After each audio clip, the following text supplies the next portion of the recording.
Hi, everybody. What's your real name? What is your real name? I heard a great story a few years back.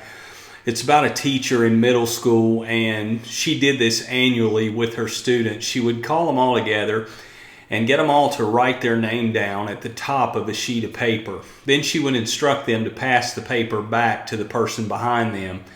Then she instructed the class to write something that they liked about the person whose name was at the top of the paper on the page.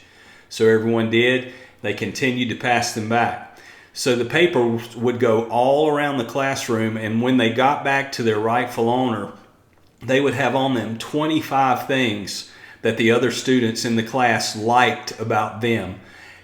You know, that was so powerful. When they read that, it just spoke to their hearts. And it became, the teacher became known for that in the school. It was just about her signature assignment.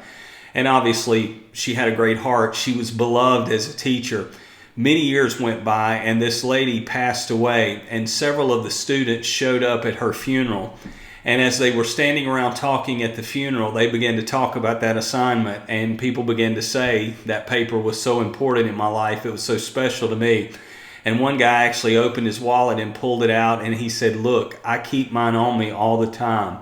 Then the next one, and the next one, and the next one. And before it was over, several of the students who were there at the funeral home had carried those papers with them through their adult lives.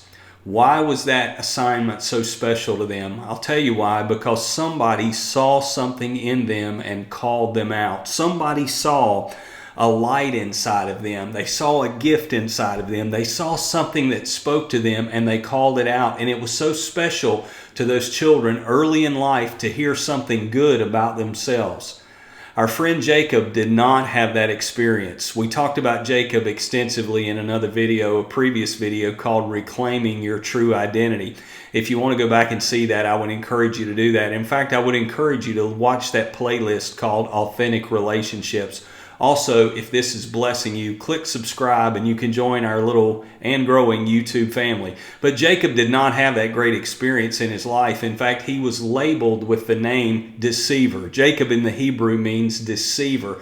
So all his life he walked with that title on him. And for the rest of his life, he lived as a deceiver. Everything he got by deceit, mainly his older brother. He took so many things away from his older brother. He wrestled with a false identity through his whole life. He wrestled with people. You can just see it as you read the story of his life. He conned people. He wrestled with him. And I've learned this in my life. All our wrestling, if it plays out, will eventually lead into a wrestling match with God. Because ultimately, we seem to be resisting and wrestling against a true identity God has called us to and false identities that the world has placed upon it. Jacob's wrestling culminated in an all-night wrestling match with God. And the Bible tells us in Genesis 32 that as they finished the wrestling match, it was basically a draw. And the angel of God said to Jacob, let me go. Jacob was just clinging to him. And Jacob said this with determination. He said, I won't let you go until you bless me. And so the angel did. He blessed him. And it's so interesting what the blessing was for Jacob. He didn't say, I'll give you $1 million. He didn't say, I'll build you a swimming pool. He said something powerful to Jacob because it was exactly what Jacob needed. God said to him, what is your name? So powerful. Why do you think that God or his angel asked that question, what is your name? Because that is the very blessing Jacob needed. He needed to confront that false identity. What is your name? The man asked. And he replied, Jacob. My name is Jacob. In essence, he confessed his sin to God. He said, I'm a deceiver. God wanted him to confess this false identity. And when he did, God responded in a powerful way. He said this, your name will no longer be Jacob. From now on, you will be called Israel.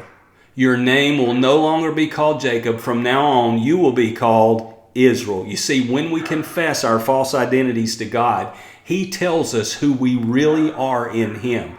Jacob's name, his real name, his God name that God knew for his whole life, was not just any name. It was the name that the whole nation would carry. It's a name that you can find on a world map today. His name was Israel, which means one who has wrestled with God and prevailed. Is it any mystery to us why why the enemy rather, came into his life and tried to put this false identity on him? He was trying to steal from him a powerful destiny as the man who had the name that would lead his nation forward. There's no telling who you are in God's eyes. If you're wrestling with people today, let me tell you, you've got some wrestling with God to do.